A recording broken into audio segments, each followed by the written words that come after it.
Hi Q, how are you today?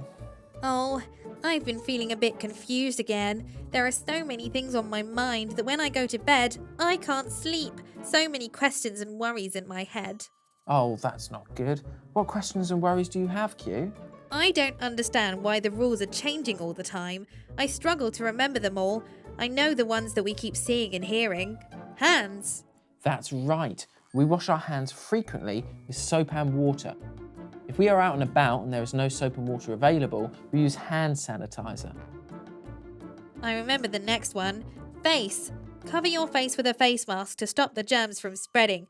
I know that when we breathe and talk, we release tiny droplets.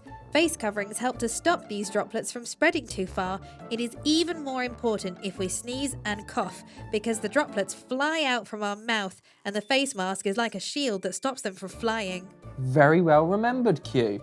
Do you remember one more rule? Yes, I do. Space.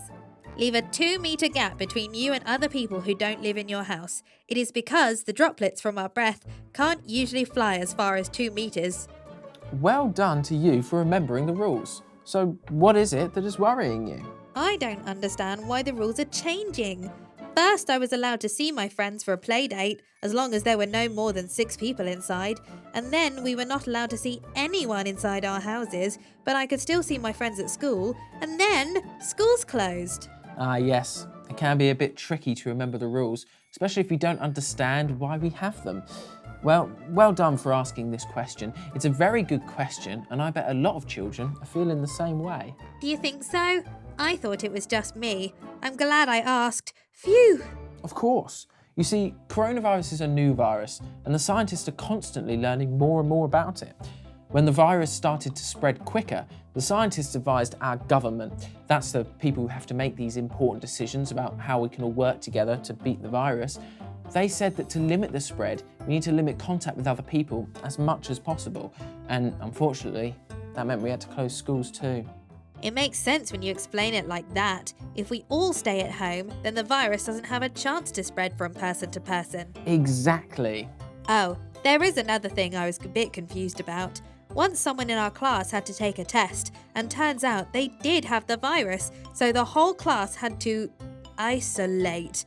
We had to go home before the end of school, and we weren't allowed to go out at all. Isolate. That's probably a word you didn't use before coronavirus. Yes, that was the right thing to do. You see, this person in your class might have had the virus for a few days and passed it on to some other children. So everyone in the class is at risk of becoming infected and has to stay at home so they don't pass it on to others. Does that mean everyone in the class got the virus? No. It may be one other person, it may be more, it may be none. Just because some people don't have symptoms, they may infect others without even knowing it. So we stay home for 10 days, and this way the virus won't spread to other people. Ah, I see now. So it doesn't mean that everyone in the class will catch it, but because we don't know who might have caught it, we keep everyone safe by staying at home. That's right. You know, I feel a bit better now because you answered some questions that were worrying me. I'm so glad I could help. If you have any more worries or questions, don't just let them worry you. Ask your teacher or another grown-up. Sometimes they may not have the answer, but they can find out for you. And sometimes just talking about your worries with someone helps. Have you heard a saying, a problem shared is a problem halved? No, but I think I know what it means. If you talk to someone about your worries, it helps you get rid of that worry. They may answer some of your questions or just help you by listening and maybe telling you that it will all be okay soon. Yes, you got it, Q. What do you think would happen if you keep your worry to yourself and don't talk to anyone? It would keep worrying me. It may even become a bigger worry. You're right. I think you know what to do with worries now. Yes, and all the questions. It's good to ask questions. Absolutely. Asking questions and finding out the answers is exactly what the scientists are doing to find a way to beat COVID-19. It's like their superpower of learning about how the virus spreads and stopping it. It's time for me to go, Q. It was good chatting to you, and I'm glad I could help you today. Let's wave goodbye to the children.